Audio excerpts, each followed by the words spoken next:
Our new record is called What About Now? I think it's a snapshot of a period in time between September of 2011 and July 2012, but addresses a lot of what was going on in the country and perhaps then in the world because of it. But ultimately, as in most Bon Jovi records, there's always an underlying theme of optimism. We're telling a story of optimism, and you know, it comes from what we've seen on the road and experiencing different cultures. There were those in the country at the time of the election that were saying things like, "I believed," past tense, and I gave it. I tried. It didn't work out for me. Why should I be involved again? Why should I care if I'm disappointed? Some of that stuff seeps into the songs and stuff like that. It's certainly not a downer of a record. A song like Because We Can, obviously, is if you can help somebody, do it. Why? The answer is quite simple. Because we can. We have to. That's all that we can rely on is each other.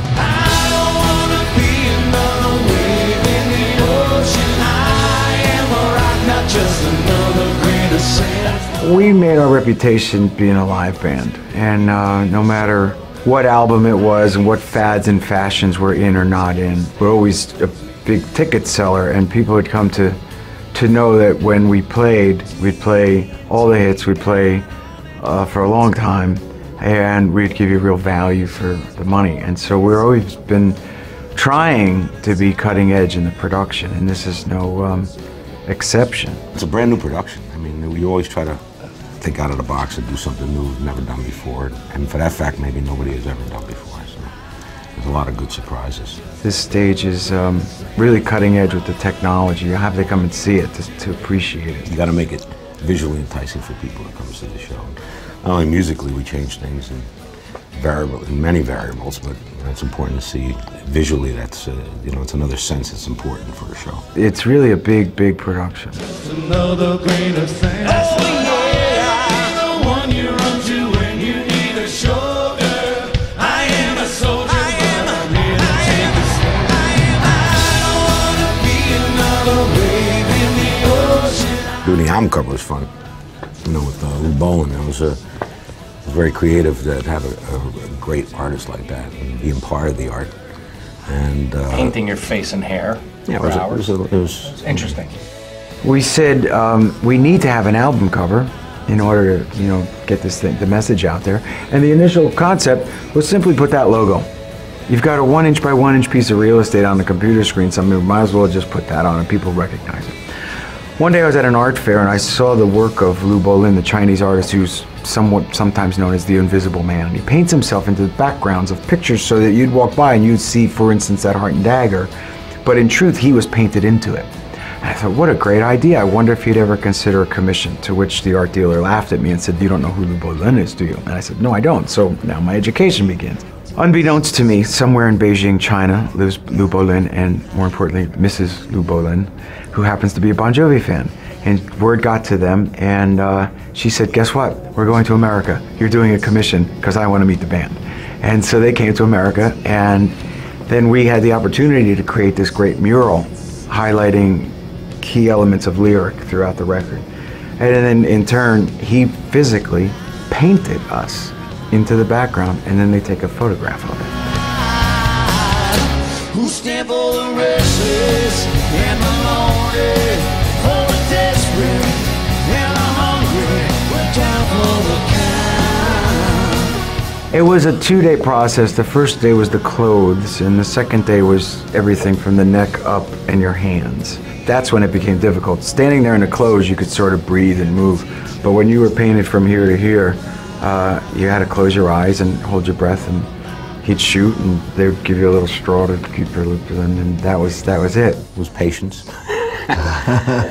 But that's part of the scheme.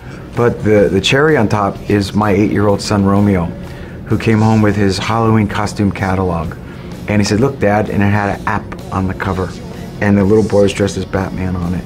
And if you got the app for free, and you did it with your phone or your iPad, Batman's eyes flickered, and a cartoon bat took off.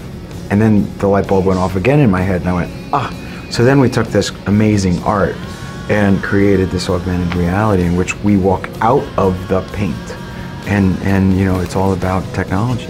being able to go with apps and do something electronically to induce your persona, which of course the video comes out of that. And that was a lot of fun. I mean, there's 4 videos within one, which is kind of cool. But we were willing to do that, and we're not willing to do much at this stage of our careers.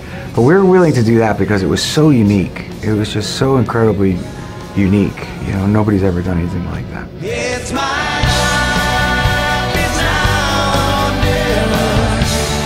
I ain't gonna live forever. And so whether it was this production that we've taken a lot of time and effort on, or our album art, which has turned into an incredible story in and of itself, the last thing that anyone wanted to do was make another video. Guys like us have been doing these kind of things, man, for a long, long time, you know, and album covers and photo shoots and videos and stuff like that. It's painful. In this case, what happened was we took that augmented reality artwork and the imagery from the mural that is our album cover and created 4 distinctly different videos for Because We Can, that if you click on any of the 4 icons, you'll see a different storyline to go with the song, but you have the opportunity to put them together in any way you see fit and make your own. So when there's something new that happens in our career as a band, whether it's an album cover or whether it's a cool tilt on one of our songs on a video, or it's a new territory that we're opening up, or maybe a territory that we haven't visited in 15 years or so, or something like that. That's the kind of exciting thing to me, because then we get to go back and say, oh, wow, it was different before, or something's happening, you know, or we're evolving the band in some particular way. That is always fun for us.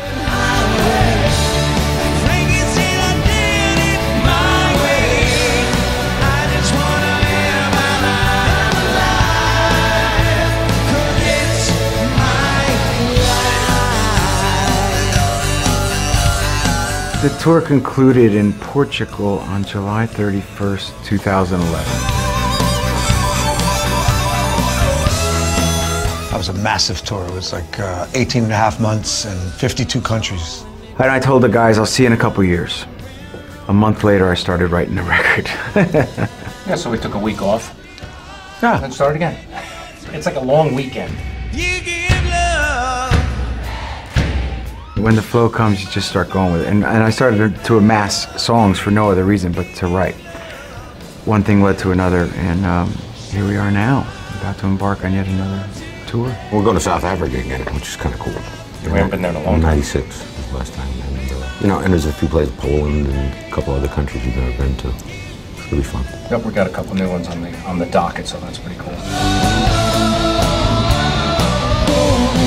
I know what an uphill grind living out of a suitcase is for a year and a half at a time.